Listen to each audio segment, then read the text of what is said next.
Atenção! Começa agora uma teleaula de Química do Ensino Médio. Você vai assistir a teleaula de número 17. Bons estudos!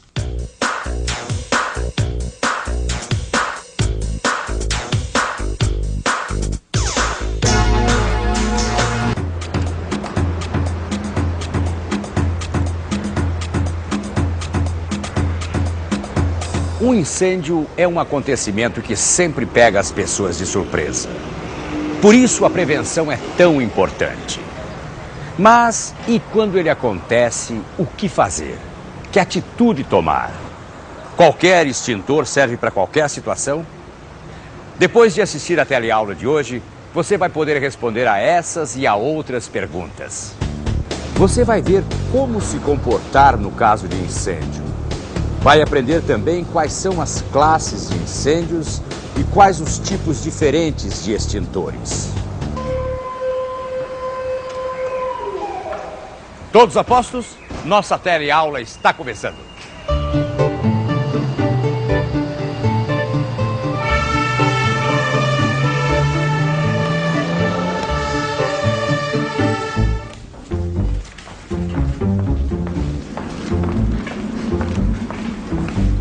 Dona Laura? Oi, Dona Laura. Oi, Clóvis, tudo bem? Tudo bem, a senhora já está mais calminha agora? O pior já passou, mas quando eu lembro, as pernas ainda tremem.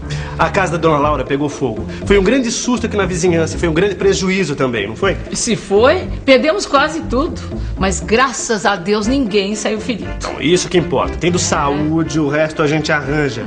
Bom, agora que tá tudo certo, agora que tá tudo bem, vamos ver se a gente aprende alguma coisa com a experiência da Dona Laura. A senhora se importa, Dona Laura? Imagina, no que eu puder ajudar, disponha. Oi, Dona Laura. Oi, como é que é? Dona Laura, como vai a senhora? Tudo bem? Mas que susto, hein? Foi susto nisso. Dona Laura, me diga uma coisa. O que é que a senhora fez a primeira vez que viu o fogo? Você quer mesmo saber? Quando eu vi aquele fogo começando, eu saí correndo, apavorada. Ô, Dona Laura, mas será que não dá pra fazer alguma coisa? Eu lá quis saber, Clóvis, mas me bateu um desespero.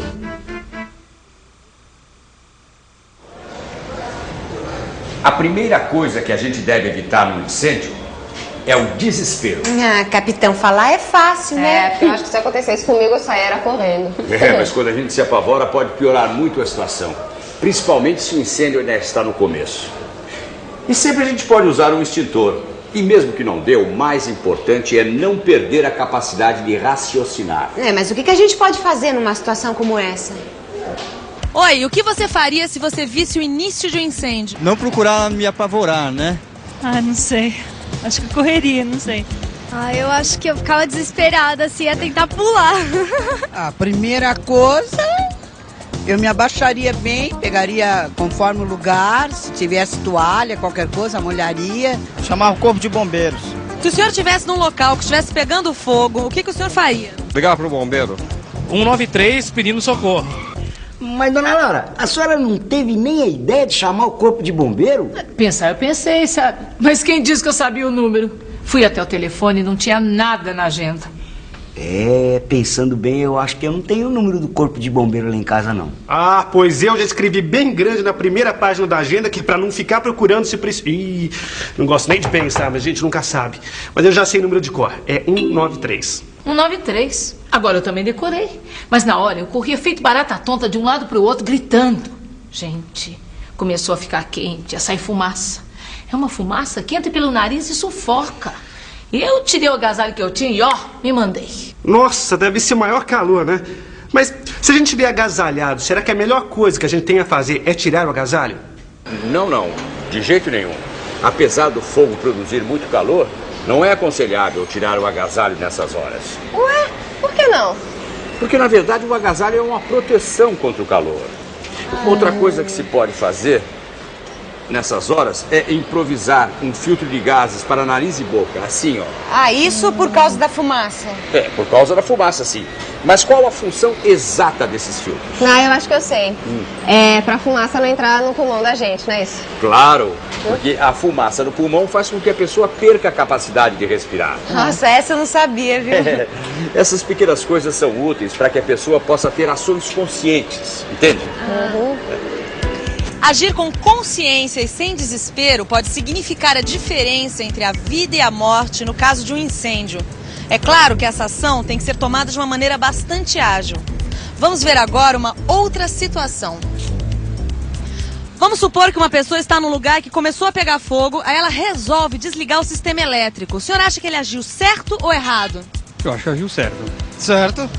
Eu acho que certo. Agiu certo. Tá perfeitamente correto. Eu acho que tá certo. E você? Acha que está agindo certo ou errado? Eu acho que está certo desligar o sistema elétrico. Quer dizer, acho não. Agora eu tenho certeza. E por que tanta certeza assim? Simplesmente porque o bombeiro me disse que o que acabou piorando o incêndio foi um curto-circuito no sistema elétrico. Já pensaram? Se eu tivesse tido a ideia de desligar, eu teria salvado muita coisa. Ah, ainda bem que ninguém se feriu, né? Isso é verdade. As meninas estavam na escola e meu marido no trabalho. Mesmo assim, eu quase voltei para pegar um bichinho de estimação que as meninas adoram. Aí depois o bombeiro ainda encontrou o bichano com vida. Voltar para pegar um animal de estimação? Nem pensar. Isso nunca deve ser feito. Nunca se deve voltar ao lugar que está com fogo. Principalmente se o fogo já tivesse alastrado. Mas e se ficou alguém no incêndio? Olha, esse trabalho de salvamento é coisa para profissionais que já têm preparo para enfrentar o fogo. Por isso é que é sempre necessário chamar o corpo de bombeiros. Ai, eu acho tão emocionante o trabalho desses bombeiros. Não, eles precisam ter muita coragem, né? Ô, Capitão André, é muito difícil apagar um incêndio? Na teoria, apagar um incêndio é fácil. Você já sabe que o fogo começa com 3 elementos. É necessário haver combustível, calor e oxigênio para que o fogo comece. Para apagar o fogo, é só tirar um desses elementos. Portanto, existem 3 métodos de extinção do fogo: tirar o calor, tirar o oxigênio ou tirar o combustível. Na teoria parece simples apagar um incêndio, mas na prática não é nada simples. É uma operação muito complexa. Complexo é algo complicado, intricado, difícil de fazer, com muitos detalhes. Olha aqui, eu achei nessa revista uma matéria que fala sobre incêndios. Aqui diz que os incêndios estão divididos em 3 classes principais. Como assim? Diz aqui, cada classe de incêndio é classificada de acordo com o tipo de material que está queimando. Nos incêndios da classe A, os combustíveis são materiais sólidos, como madeira, tecido, o papel, borracha, carvão. Nos incêndios da classe B, os combustíveis são os líquidos inflamáveis, como a gasolina, o thinner, óleos, graxas, gases, todo o material que queima sem deixar resíduo após a queima. Tem também os incêndios classe C. Nessa classe de incêndios, os materiais são os equipamentos elétricos, motores, geradores, transformadores. Depois de desligada a energia, os equipamentos passam para a classe A. Olha só, aqui também diz de um 4º tipo de incêndio, que são os incêndios da classe D, que não são incêndios muito comuns de acontecer, que são incêndios causados pela queima de metais como alumínio, titânio, magnésio e que precisam de extintores especiais. Apagar incêndio não é só sair jogando água, não. Um dos bombeiros me disse que existem vários métodos de extinção. O primeiro método chama-se resfriamento. É o mais utilizado. Nele, é retirado o calor do material incendiado até o ponto em que ele não queime mais ou não emita mais vapores. O segundo método é o abafamento, e é um dos métodos mais difíceis. Ele é utilizado em incêndios que podem ser abafados, tapando vasilhames, cobrindo com panos ou cobertores. Em incêndios maiores, as chamas são abafadas com areia. Existe também um método que se chama isolamento. É um modo de evitar que o incêndio se propague. É necessário retirar para um local isolado tudo que ainda pode ser queimado. Eu só não entendi uma coisa, Capitão André. Quando o fogo começa, é só a gente sair atirando nele assim com o extintor? Mais ou menos. Mas seria bom a gente conhecer melhor os vários tipos de extintores. Vários? Eu pensei que fosse tudo igual. Não, a função é que é igual. Mas cada um tem um agente extintor diferente.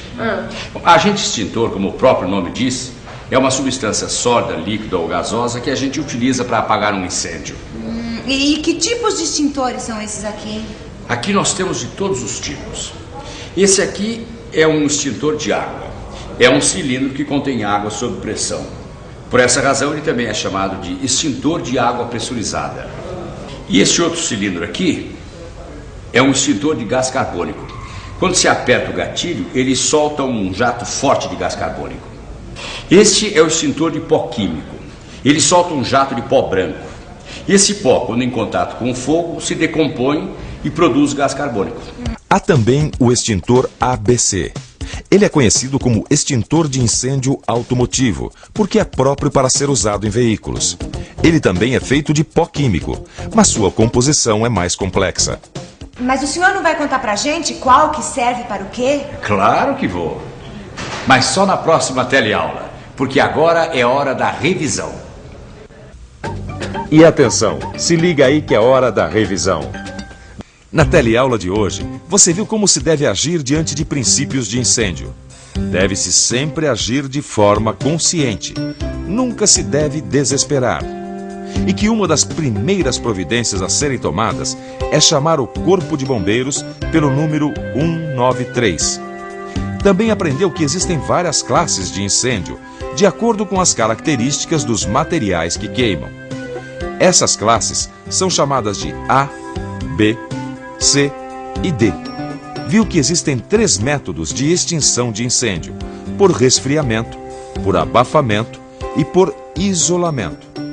E finalmente, conheceu os 4 tipos de extintores de incêndio: o extintor de água, o extintor de gás carbônico, o extintor de pó químico e o extintor ABC.